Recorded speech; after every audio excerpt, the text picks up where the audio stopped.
everybody. We're back. Folks, my next guest tonight is the creator of Spider-Man and the Incredible Hulk. He's been a part of Marvel Comics for more than 50 years. Please welcome back to our show, Stan Lee.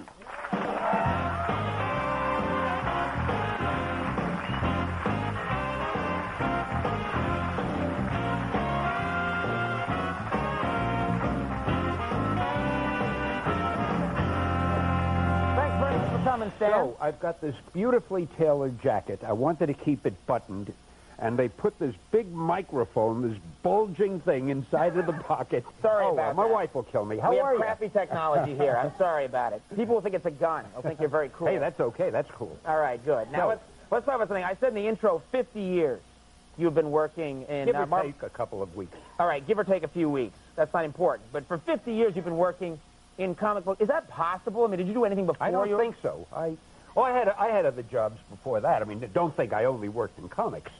When I was in high school, I freelanced and I wrote obituaries for people who were still alive. And you know, that's a really good use of your time. You know, when a celebrity dies, about 15 minutes later, the newspaper comes out and there are 3 pages of write-ups about him, and you wonder, how did they write it that fast?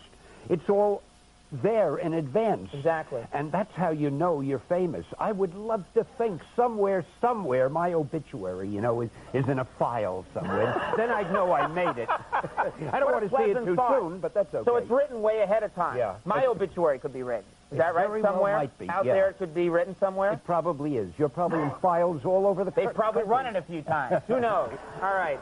Well, the important thing, let's talk about the comics, because my brother, when I was growing up, my brother Luke collected Marvel Comics. So I know some stuff about it. And I know you've coming up, the big rivalry is between Marvel Comics and DC Comics. Oh, you're giving it away. No, it's true. Well, coming up soon, you guys are going to have the Marvel characters fight the DC characters, correct? We refer to it as the mighty Marvel Universe versus the DC heroes. And... You bastard. No, all right, well, let's talk about some of the matchups.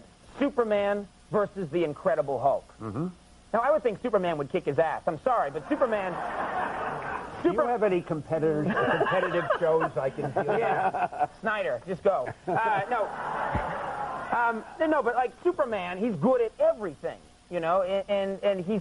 I always thought Superman was kind of a bad idea for a character, because the Marvel characters are all good at one thing. You know, Spider-Man can climb a wall, you know, and he also has a nifty skin-tight outfit, you know, and how he sees through those white things, I'll never know. All right, but what I'm saying is then he shoots webs. Exactly. But DC invents this character, Superman, who's good at everything. You know, he's just like, he's super strong, he has supervision, he just, anything you name it, he can do it. That's his Achilles heel. He is so unstoppable that they had to later on invent kryptonite, because the stories were nobody cared. They didn't worry about him. How can you write a story about a guy who always can do anything better than anybody else? You almost can't. Right. See, that's why, says he, segueing into what he wants to talk about, that's why the Marvel characters are so terrific. That's why the Marvel characters are so terrific. Like me, they have their faults. They have weaknesses. Okay, another matchup is going to be Batman versus Captain America. Who's going to win that one? Oh, not only... Guys shouting out, Captain America!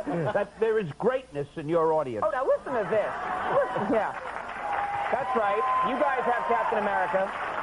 Now this one, I'm sorry, this one, Superboy versus Spider-Man. Now you're talking about a guy who can literally, Superboy can smash planets by hitting them really hard. Can he shoot a web? Oh yeah, he can shoot a web, Spider-Man. Hey, you do that very well. You know, we haven't hired the guy to play the role yet. Really? That's right. Let's talk. Well, later. But Superboy versus Spider-Man, I would think that's... I have to confess something to you. Even if I knew who the winner was, I couldn't tell you, but I don't know. Nobody knows, because the readers themselves are going to vote. See what it is. The readers can call up and say... No, they don't call. They have to literally vote. There are going to be ballots in the books. The books are going to be published December, January, February, and March. In December, we introduce everything, and we learn how the Marvel Universe comes in contact with the DC world, whatever it is. You know, I feel like I have to give equal time to someone from DC That's Comics. okay, that's okay. Nah, let's not do it. All right, I like your attitude. Then, let's see, Spider-Man actually he gets into Gotham City. Now, he's always in New York, you know, the real world. Right. But somehow our great writers have found a way to put him in Gotham City. He meets the Joker. He meets just takes the a Penguin. cab or something. Yeah. What's the big deal? Oh, you're spoiling the whole... Sorry. Okay. And then in the next issue, the fight starts. Now, Marvel is going to do 2 of the issues, and DC is going to do 2 of the issues. Okay. And we have these big battles with all our heroes against their heroes. The readers vote, and on the 4th month in March, we learn which universe triumphs and which universe is shattered. And you'll never see me again if it's the Marvel universe. So drink me in while you can. You'll be out of a job. If it's the DC universe. All right, well... It's one of those tie things. It's going to be a tie. When Superman and Flash had a foot race, it was a tie. It was a tie. It made me really mad. See, That's the way when they it's do a things tie. over there. Yeah, I don't know. We would never. You would never do that. All right, well... I have no idea, though. I'm not writing these. Thank God. I wouldn't want to have to write these. You just get the cash. Well, not exactly. I share it with a few other people. Like the rest of the world. You're on the good end of this thing. All right, well, let me mention the auction at Christie's East Saturday, I should mention, is, and of course, Marvel versus DC write-in. Fans can do that. Stan, it was really good having you on. Hey, I enjoyed every bit of it. Stan Lee, everybody. We'll take a break. We'll be right back with Alicia Witt. Stick around.